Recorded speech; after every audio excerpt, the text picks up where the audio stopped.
Hello friends, welcome to the Akulmach Science Show, and today we are discussing about how Earth got so much diversity in life when it comes to life. You see, Earth, every point on Earth is bubbling with life. Even if you dig down 2 kilometers, you will find some bacteria eating on the rock. And so life is found everywhere on Earth. What are the conditions because of which Earth was able to create so many diversification? If you travel 100 kilometers on Earth, the flora and fauna changes. So there must be something very peculiar about Earth which is able to create so many diverse life forms, different kinds of group. And this is exactly what we want to discuss. And because scientists have found that, believe it or not, Earth and the solar system pass through multiple star explosions, because obviously the sun is moving through the space within our galaxy, and there could be instances where the sun along with all the planets would have passed through some sort of supernova remnant or maybe affected by supernova. So the latest study shows that the diversification or the push towards such diversification probably caused by these multiple supernova explosions which happened near the vicinity of Earth. And roughly, life actually has gone through lots of ups and downs, and the Earth as a planet exists for about 4.5 billion years. And from the very beginning, the life started evolving on Earth. And the first known evidence of life is almost 3.8 billion years old. So as soon as Earth cooled down a little bit, the life started to form. The early bacteria, single cell iteration of different life forms started to form very early on Earth. However, what we know today after studying different other planets is that the life can be abundant in universe, but diversified life is rather rare. So Earth was not so unique. Earth had a life, but it continued for a couple of billions of years without making any further change. And so the single cell organism uh, were thriving on Earth. They were actually doing their own thing for billions of years. There was nothing exciting happening on the surface of the Earth, but suddenly something changed, and that something scientists believe is uh, the effect created by supernova. And we also know that the solar system has passed through various star death and also new star formation. In both the cases, there is there is an opportunity for Earth acquiring new substance from space and also getting affected by the radiation. So whenever such an event happens close to the vicinity of Earth, there is some changes bound to happen. And this diversity push was probably attributed to these multiple supernova explosions that the Earth has passed through. And here we have to also keep in mind that when the sun was born, of course, the sun was born before the Earth was born. So when the sun was born, it did not take birth alone. There were a lot of siblings, and then because of the gravitational tidal effect, these siblings moved away, and then there were not one or two stars. Probably there were a group of 10 to 20 stars in the neighborhood, but then all these stars moved away, and some of these stars would have actually exploded in supernova because depending on the size and if the stars are quite big, they will end up in supernova. So the question is that how a supernova can stir up life. That is a very big question.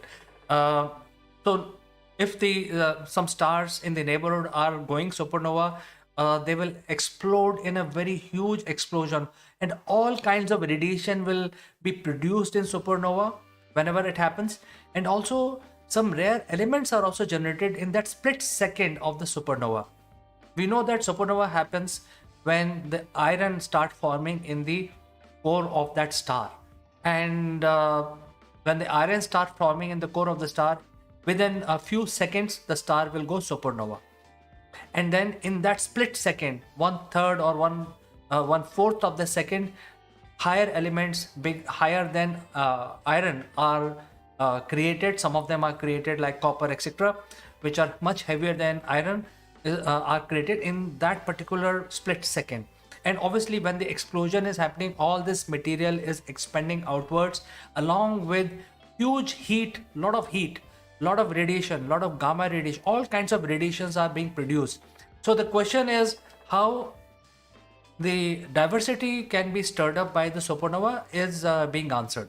And we also know that it's not one or two supernova that might have affected the Earth. Might have passed in as many as 20 supernova explosions that we know of in the entire 4.5 billion history of the Earth.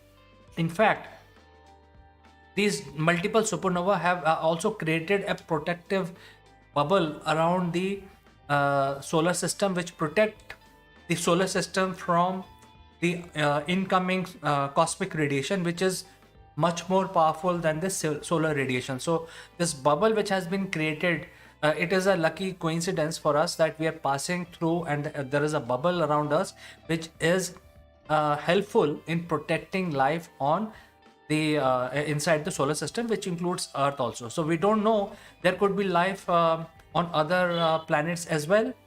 For instance, there are moons of Jupiter and Saturn where the scientists are suspecting there could be life. So all in all, the entire solar system is equally affected when it is being affected by these 20 and odd supernova, and something might have stirred up Earth, and something might have stirred up other life forming bodies within the solar system. So in the past history, definitely this has happened, and we find proof of such radiation hitting the Earth.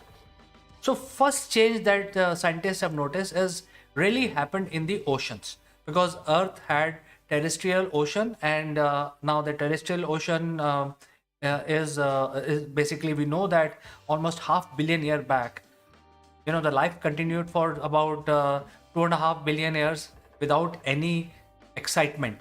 There was nothing exciting about the life, because it was same boring single-celled bacteria and other things, single-cell organisms which thrived for almost 2.5 to 3 billion. But since last 500 million years, the huge diversification has been found, especially starting with the oceans. And oceans are the perfect place where things can be mixed up quite well, because they are obviously made of water. A lot of chemicals can mix with water, and then different variations can be provided. Various combination permutation can be available. There is an opportunity for the chemical reaction to happen. So such events happened about 500 million year back, and so this heat which is coming from outside because of the supernova, excess heat. So there is a heat coming from sun. There is additional heat and radiation coming from the supernova, probably stirred up life 500 million years back, and that is when the real action started, when the multi-cellular organisms started to develop on the surface of Earth. And obviously it started in the ocean, because ocean created so much diversity. Even today, the most of the life that we find on Earth, most of it is found deep in the ocean, and there is so much diversity. There is not so many different life forms exist. More life forms exist in the ocean than on the land. However, we also know that Earth has also gone through in the past nearly six mass extinction. When we talk about extinction, that means every life form, majority of the life form, almost 99% life vanishes, and the Earth has gone through six of them. That means whatever life had existed earlier completely died down, and then the life formation again started. And some scientists say that we are actually passing through seventh mass extinction phase right now, because every year one or two species are disappearing from Earth. So this has happened in the past, and usually these extinctions are followed by huge ice ages. And when we talk about ice ages, it's basically a runaway effect when some gases rises to the atmosphere. It actually blocks the, especially after the huge volcano eruption, the gases from these volcanoes actually block the sun rays to hit onto the earth. And once the sun heat is not being allowed to come to the surface, the water freezes, and then once it start to freeze, the freezing actually increases rapidly. So within in a couple of decades, the entire earth will get frozen. So this has also happened, and we know that there are not one or two ice ages. There are several, that hundreds of ice ages that we can count today. We find this evidence. Some ice ages were more severe. Some ice ages were total. That means entire planet was a frozen solid ball of ice. Some were partial, and so on and so forth. So once the cold climate kicks in, then it becomes very difficult for life to multiply, because obviously the the cold climate will prevent any permutation combination to happen. So for any permutation combination, evolution, combination of different qualities of life, you need to stir up the pot.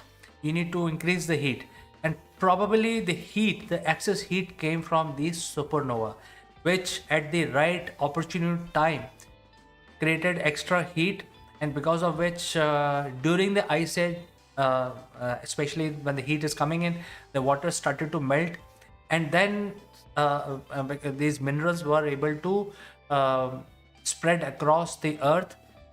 Otherwise, it would have stayed frozen. If these supernovas would not have provided excess heat to us, the earth would have continued in the frozen format, because nothing was changing. The only thing that changed was the radiation, excess radiation coming from these supernova, which either sun was passing through after the supernova has happened, or there was a nearby star which went critical and exploded. And in both the cases, there was excess heat which was available on the planet Earth, and because of that, water melted, Earth came out of the ice age and restarted the life formation process. So this is very critical. I mean, we need to understand that how this various permutation combination stirred up the life itself. And today we see so much diversity on Earth. Every every inch of earth, even if you take 1 teaspoon from a dry land, you will end up seeing a lot of bacteria and fungi in that teaspoon. So or viruses. So earth has many life forms, starting from insects, plants, different kinds of insects, flying birds, mammals, and also ocean. There is so much life. In fact, ocean remains very unexplored even today. So several times these supernova actually provided excess heat, so that after the extinction has come in, and after the earth has frozen solid into an ice age, probably these supernova were responsible agents to melt the earth again and restarting the formation of life once again. And that is why these supernova played a major role, not only starting the life but also depositing certain material which were not found in the solar system, or probably not found on planet Earth in excess. So it also provided a lot of minerals, excess minerals. Because of this explosion, they reached different planets and created the life on Earth. I'm sure there are other bodies also which are good prospect for life within our solar system would have been affected. So I think if we go to Titan, if we go to Europa, if we go to Enceladus, these are the different moons of Jupiter and Saturn, which shows and Ganymede, which could be good candidate for life. Maybe remnants of this supernova exist there. There is better evidence on those bodies. We need to explore. So friends, this is what I wanted to talk about today in this science show. If you have any comments, any suggestion, or if you have any input on the subjects, kindly feel free to send in your comments. And as always, thanks for watching, and I will catch you very soon again. Bye bye for now.